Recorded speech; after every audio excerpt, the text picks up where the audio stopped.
il y a à peine un an, rappelez-vous de ce que le général Lecointre avait dit. Dans un an, dans 2 ans, dans 2 ans, dans 10 ans, ils vont traverser la mer pour revenir en Afrique, même par les armes, défendre leurs intérêts. Le combat qu'ils mènent donc est un combat d'intérêt.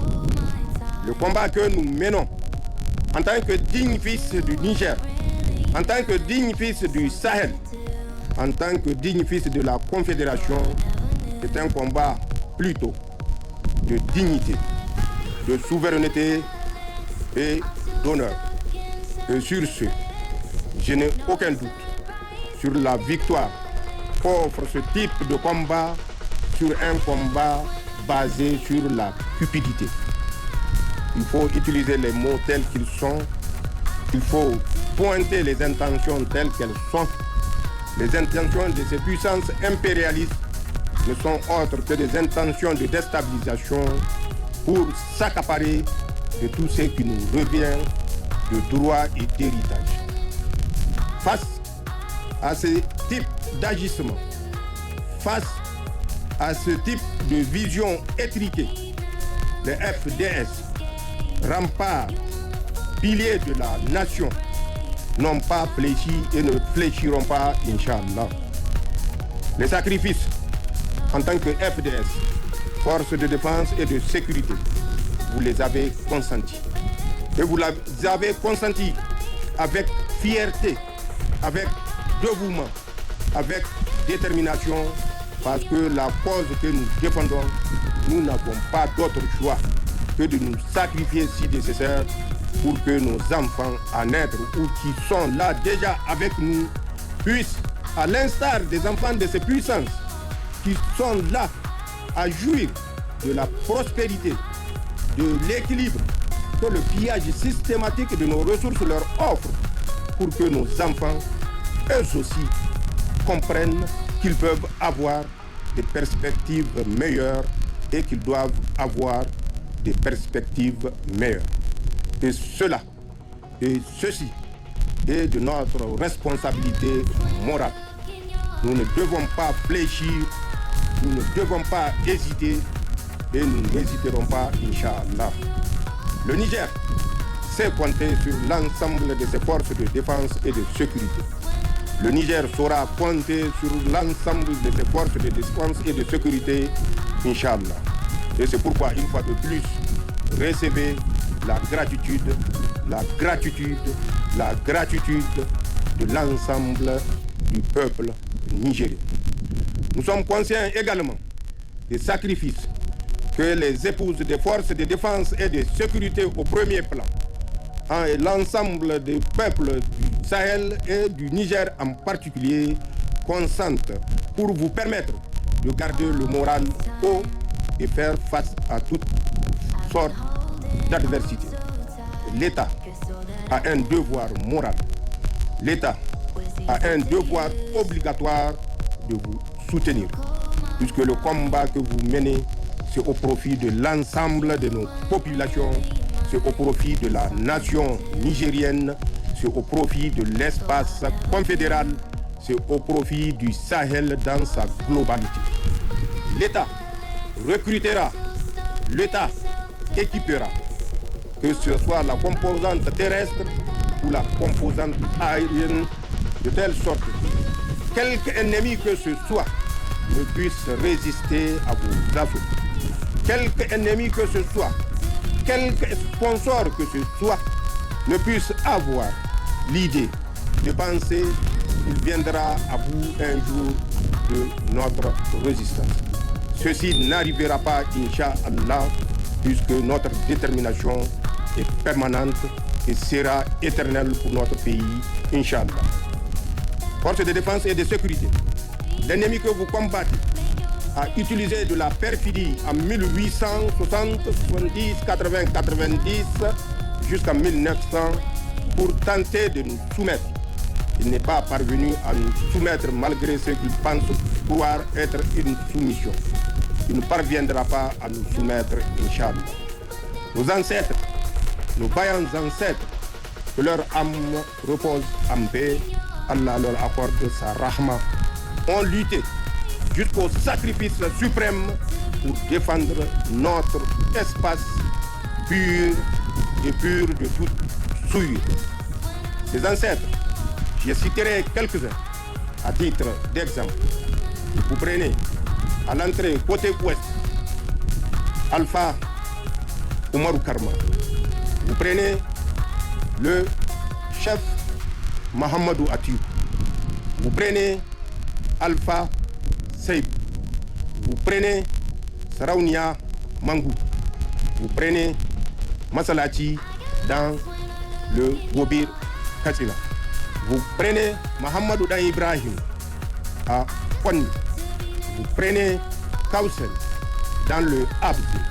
Et vous prenez tous ceux qui ont résisté, tels que Amadou Tanimoun Kourandaga dans le Damagaram, et plus loin dans les bassins du lac Tchad, le dernier résistant Rabat.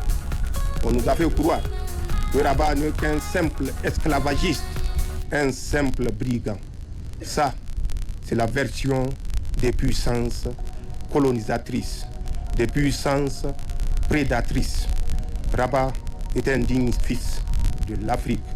Là-bas est un digne fils à l'image de ceux que je viens de citer, qui ont compris que la défense de notre espace est de notre responsabilité, et cela jusqu'au sacrifice suprême. Je vous rappellerai, pour ce qui nous concerne cette génération, l'ennemi a utilisé dans un premier temps de la tactique d'affaiblir, ensuite anéantir les forces de défense et de sécurité pour parvenir, comme en 1800, où il a utilisé malheureusement des frères qu'on a appelés tirailleurs pour massacrer leurs propres frères par ignorance, par inconscience, par manque de vision stratégique. Il utilise les mêmes types de tirailleurs aujourd'hui que vous voyez, que vous confrontez sur des motos, sur des vélos, deux fois à pied, appuyés par des véhicules et des moyens de reconnaissance aérienne que ces puissances mettent à leur disposition. Ces tirailleurs d'un nouvel âge sont les mêmes que ceux qui ont massacré leurs frères il y a de cela 100 ans, 130 ans exactement. Aujourd'hui, on les présente sous l'appellation des djihadistes. Ce ne sont pas des djihadistes, ce sont des voleurs, des villes voleurs, des villes voleurs, des villes voleurs qui ne comprennent pas que c'est à leur propre pays qu'ils sont en train de nuire pour permettre aux colons qui étaient là il y a 130 ans de revenir, mais avec une autre littérature, avec un autre verbiage. Ces gens que nous combattons ont cédé face à la résistance des forces de défense et de sécurité qui ont su repousser tous les assauts avec succès. Percevez, maintenez ce succès. Gardez cette initiative que nous reprenons, cette initiative que nous avons reprise il y a au moins 2 ans de cela et que nous devons conserver malgré les énormes sacrifices. Face à la réalité, face à l'évidence, l'ennemi a changé de fusil d'épaule. Qu'est-ce qui s'est passé? De l'incapacité de soumettre les forces de défense et de sécurité, l'ennemi a tenté une autre stratégie qu'il sait faire très bien, celle que je disais tout à l'heure, qui consiste à utiliser le même peuple et certains égarés du même peuple, dirais-je plutôt, pour massacrer leurs frères. C'est ce qui s'est passé à travers les exactions que je ne vous dirai pas parce que vous êtes témoins directs de la population civile sans distinction de groupe ethnique. Les Nigériens, pour nous agenouiller, ont reçu, malheureusement, certains Nigériens, l'instruction de tirer sur tous les villages, de mettre à feu et à sang tous nos villages, de détruire ne serait-ce que 1 millimètre de parcelle de foin qui peut être utilisé par nos bétails, de voler systématiquement tout ce que nous avons, tout ce que nos paysans ont de plus cher, qui sont leurs récoltes, qui sont leur cheptel. Cette phase a cours jusqu'à aujourd'hui, vous le savez autant que moi. N'ayant pas réussi à soumettre la population civile à travers le massacre systématique, à travers le pillage, le saccage des greniers, le vol de masse de bétail, l'ennemi a changé de stratégie. Les tirailleurs de cette époque ont reçu, et je le dis et je le répète, instruction de mettre à genoux le Niger à travers le sabotage, l'action subversive, la destruction systématique de toutes les structures qui composent à l'édification d'une base économique viable. Ce sont ces actes que vous voyez à travers les pipelines, à travers les centrales électriques, à travers les infrastructures routières, notamment les ponts, à travers les poteaux électriques, à travers tout ce qui peut servir au pays de base économique. Plus récemment, vous voyez ce qui se passe au Mali, où les citernes sont systématiquement interceptées et brûlées. Tout ceci fait partie de cette stratégie dont je vous parlais, qui consiste à mettre à genoux ces pays de l'AES qui ont décidé de prendre leur destin en main. Oui, nous avons décidé de prendre notre destin en main parce que nous avons compris, malgré la langue mielleuse des soi-disant partenaires venus pour nous accompagner dans la lutte contre ces mercenaires qu'ils ont eux-mêmes implantés, nous avons compris qu'il serait une erreur fatale, une erreur qu'on n'aura pas le temps de regretter si nous laissons nos consciences s'endormir face à cette version des choses.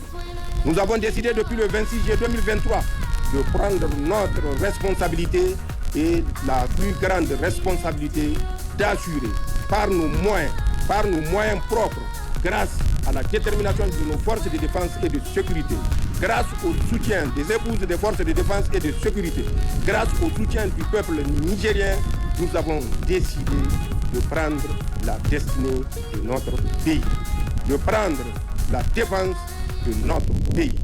Aucun individu, aucune puissance ne peut faire le combat à notre place. Et croire à cela serait une très grande naïveté. C'est pourquoi, à force de défense et de sécurité, je vous le dis, le combat reste encore à déterminer.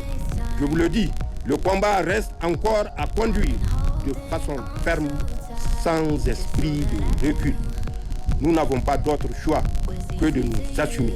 L'héritage qui nous a été transmis à nous, qui a été transmis par nos ancêtres, que je viens de citer entre autres, qui nous a été transmis, je dis, sera transmis, Inch'Allah, intact aux générations à venir.